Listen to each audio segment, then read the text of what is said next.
Hi friends, உங்கள் எல்லாத்தையும் எஸ்ஏவிஎம் சமையலுக்கு அன்புடன் வரவேற்கிறேன்.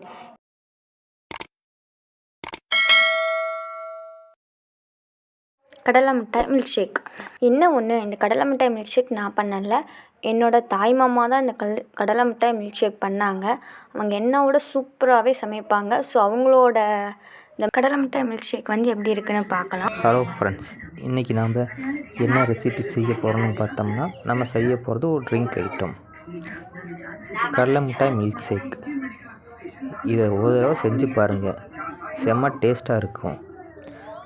நான் கொஞ்சமாக செஞ்சுட்டேன் அவசரப்பட்டு, அதனால் வீட்டில் சண்டையே வந்துடுச்சு. எனக்கும் என் பிள்ளைங்களுக்கு ஒரே சண்டை. கம்மியாக செஞ்சனால எனக்கு வேணும்னு கேட்டாங்க. நான் தர முடியாதுன்னு சொல்லி சண்டை பண்ணிட்டேன். 2 பேரும் என்கிட்ட பேசக்கூட இல்லை. ஒரு தடவை இந்த ட்ரிங்க் ஐட்டத்தை செஞ்சு பாருங்கள், வேணும் திரும்ப கேட்பாங்க. இதுக்கு தேவையான பொருள் என்னென்னு பார்த்தோம்னா, கடலை மிட்டாய், பால் 250 ml, ஐஸ்கிரீம் 2 கப்பு, 3 கப்பாக கூட எடுத்துக்கலாம், சர்க்கரை தேவையான அளவு. உங்களுக்கு சுகர் இனிப்பு வேணும்னா சர்க்கரை போட்டுக்கலாம், இல்லைனா ஜாகரி போட்டுக்கலாம். அதாவது கருப்பட்டி வெல்லம் அது போட்டுக்கலாம். கடலை மிட்டாயில் என்ன சத்துக்கள் இருக்குதுன்னு பார்த்தோம்னா, protein 16.5 gram, total fat 30.4 gram, carbohydrate 45.5 gram, dairy fat 0.7 gram, மொத்த எனர்ஜி 563 கிராம் இருக்குது.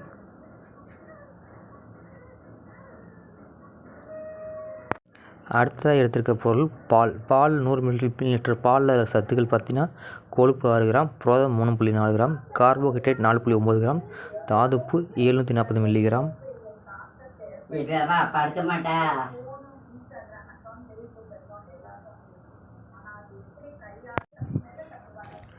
மொத்த கலோரி 100 ml பாலில் 90 கலோரி இருக்குது.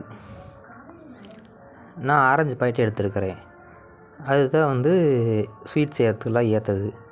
ஸ்வீட் ஐட்டம் இனிப்பு பொருள் செய்கிறதுக்கு பால் அதான் ஏற்றது. அடுத்த தேவையான பொருள் ஐஸ்கிரீமில் 40 ml சைஸில் 52 கிலோ கேலரி இருக்குது, 1 கிராம் புரோட்டீன் இருக்குது, டோட்டல் கார்போஹைட்ரேட் 5.8 கிராம் இருக்குது, சர்க்கரையில் 77.4 கலோரி இருக்குது, 19.9 கிராம் சர்க்கரை மட்டும் இருக்குது.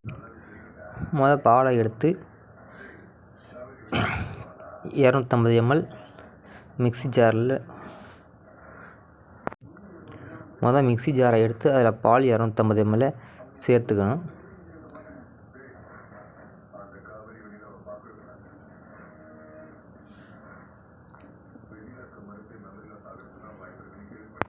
பாலை சேர்த்த பிறகு அடுத்து நம்ம சேர்க்கக்கூடிய பொருள் கடலை மிட்டாய் எடுத்து பேக்கெட்லாம் பிரிச்சுட்டு பாலில் நான் சேர்த்துக்க போகிறேன்.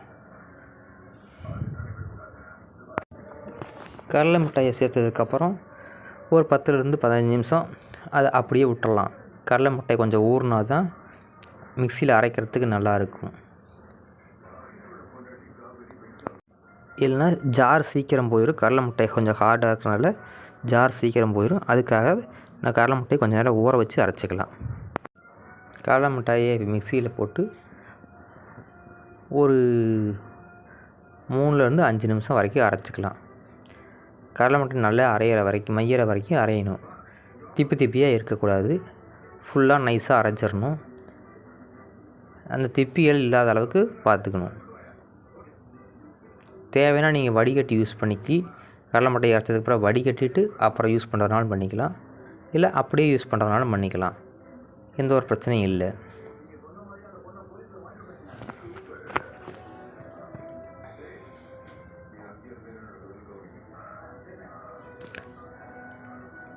கடலை மிட்டாய் நல்லா அரைச்சி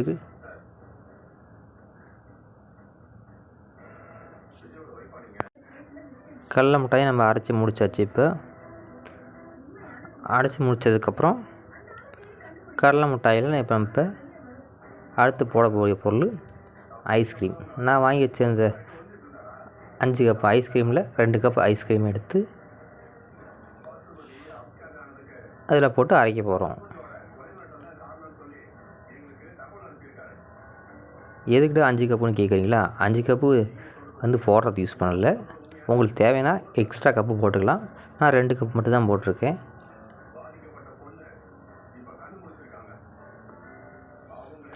ரெண்டு கப்பு போட்டதுக்கப்புறம் நம்ம ஐஸ்கிரீமை நல்லா அரைச்சிக்கலாம். கப்பை க்ளீன் பண்ணிலாம் நான் போடல.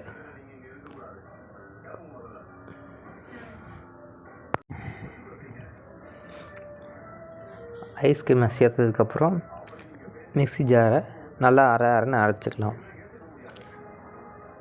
இதையும் ஒரு 2-3 நிமிஷம் அரைக்கணும்.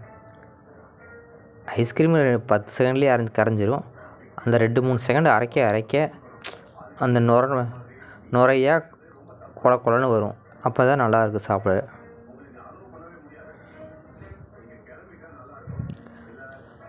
அதனால தான் 2லேருந்து ஒரு 3 நிமிஷம் சேர்த்து அரைக்கி விட்டால் கொஞ்சம் நல்லாயிருக்கும். அந்த நுரைச்சி வரும்போது தான் அந்த கொலப்பு தன்மையோடு இருக்கும். பார்க்க மில்க் ஷேக் நல்லாயிருக்கும். இப்போ கூலிங்காக நான் ஐஸ் கட்டி ஆட் பண்ணுறேன். உங்களுக்கு கூலிங்காக வேணும்னா கூலிங்காக குடிக்கலாம். இல்லை கூலிங் வேணாம் அப்படிங்கும்போது கூலிங் கம்மியாகவே குடிக்கலாம். ஐஸ்கிரீமில் இருக்க கூலிங்கே நமக்கு போதுமானதாக இருந்தால் மேற்கொண்டு ஐஸ் கட்டி ஆட் பண்ண தேவையில்லை.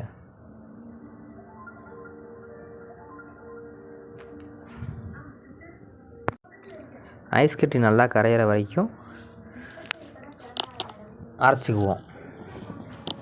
ஐஸ் கட்டி கொஞ்சம் லேட் ஆச்சுன்னா ஐஸ் கட்டி நீங்கள் முடிஞ்சால் உடச்சி கூட போட்டுருங்க. அப்போ தான் சீக்கிரமாக கரையும். ஐஸ் கட்டியை நான் முழுசாக போட்டேன். அதனால் கரையிறதுக்கு லேட் ஆகுது. ரொம்ப நேரம் ஆகுது. ஐஸ் கட்டி கரைய சின்னதாக போட்டால் சீக்கிரம் கரைஞ்சி போயிடும். சின்ன ஐஸ் க்யூப்பாக தான் நீங்கள் அப்படியே போட்டுக்கலாம். நாங்கள் எங்கள் வீட்டில் ஐஸ் க்யூப் யூஸ் பண்ணல. பெரிய பவுலில் தான் வச்சு ஐஸ் கட்டி வச்சுருந்தோம். அதை அப்படியே கொட்டிட்டேன் நான் அவசரப்பட்டு உடைக்காமல். அதனால் வந்து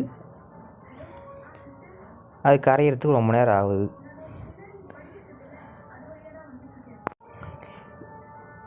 இப்போ ஐஸ் கட்டி கொஞ்சம் அரைஞ்சிருச்சு. கூலிங் நல்லா ஆயிடுச்சு. இப்போ சர்க்கரை ஆட் பண்ண போகிறோம். சர்க்கரை நம்ம டேஸ்ட்டுக்கு தேவைக்கு தகுந்தாப்பில் சர்க்கரையை ஆட் பண்ணிக்கலாம். உங்களுக்கு இனிப்பு எந்த அளவுக்கு தேவையோ அந்தளவுக்கு சர்க்கரை யூஸ் பண்ணிக்கலாம்.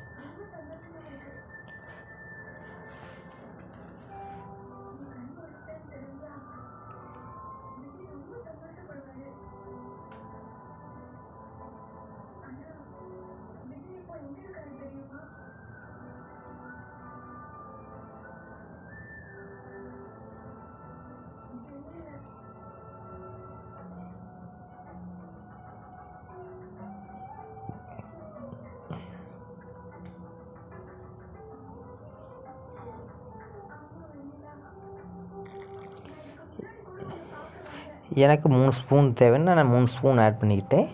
உங்களுக்கு தேவையான அளவுக்கு ஆட் பண்ணிக்கோங்க.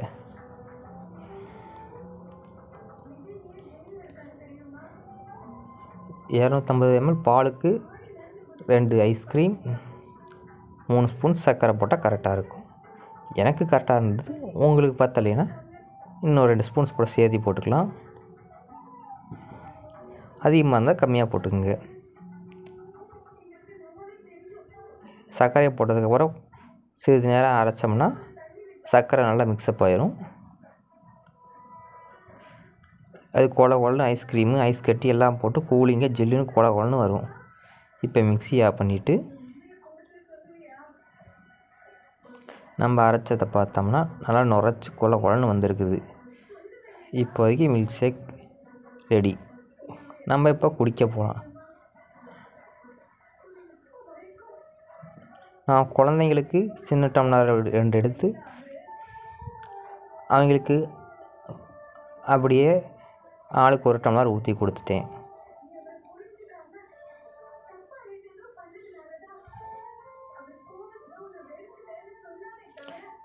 டம்ளரில் ஊற்றங்காட்டி அவங்க சீக்கிரம் கொடுன்னு பறன்னு பறந்துட்டாங்க.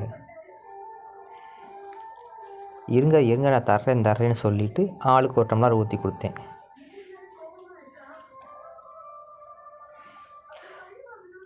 அவங்க 2 பேர்த்துக்கு ஊற்றி கொடுத்தோன்னே நான் எனக்குன்னு இப்போ பெரிய டம்ளர் எடுத்து வச்சதும் என் புள்ள என்கிட்ட சண்டைக்கு வந்துட்டா. உனக்கு என்ன பெரிய டம்ளர் எங்கள் குட்டி டம்ளரில் ஊற்றுன அப்படின்னு கேட்டான். நான் உடனே நீ சின்ன புள்ள அதனால் உனக்கு சின்ன டம்ளர் நான் பெரிய பிள்ளை, எனக்கு பெரிய டம்ளர் அப்படின்னு சொல்லி ஒரு வழியாக சமாளிச்சிட்டேன். அதுக்கப்புறம் எனக்குன்னு தனியாக ஒரு கப் ஐஸ்கிரீம் சேர்த்துக்கிட்டேன். அதுக்கு என் பிள்ளை என்கிட்ட சண்டைக்கு வந்துட்டான். உனக்கு மட்டும் ஐஸ்கிரீம் சாப்பிட்ற, எனக்கு ஐஸ்கிரீம் போடவே இல்லை அப்படின்னு பிள்ளைங்க 2 பேர் சண்டைக்கு வந்துட்டாங்க. நான் சொல்லிட்டேன், உங்களுக்கு கூலிங் போதும், சர்க்கரை அதிகமாக இருக்குது, ஏற்கனவே உங்களுக்கு சளி பிடிச்சிருக்குது, அதனால் அதுவே போதும், இது எனக்கு மட்டும் அப்படின்ட்டேன். ஐஸ்கிரீம் வேணும்னா ஊசி போட்டுக்கிறீங்களா அப்படின்னு கேட்டேன். அவங்க ஊசி வேணான்ட்டாங்க. அப்போ ஐஸ்கிரீம் நான் இல்லை அப்படின்ட்டேன். எனக்கு மட்டும்தான் ஐஸ்கிரீம் அப்படின்னு நான் ஐஸ்கிரீம் போட்டு நான் குடிச்சிட்டேன்.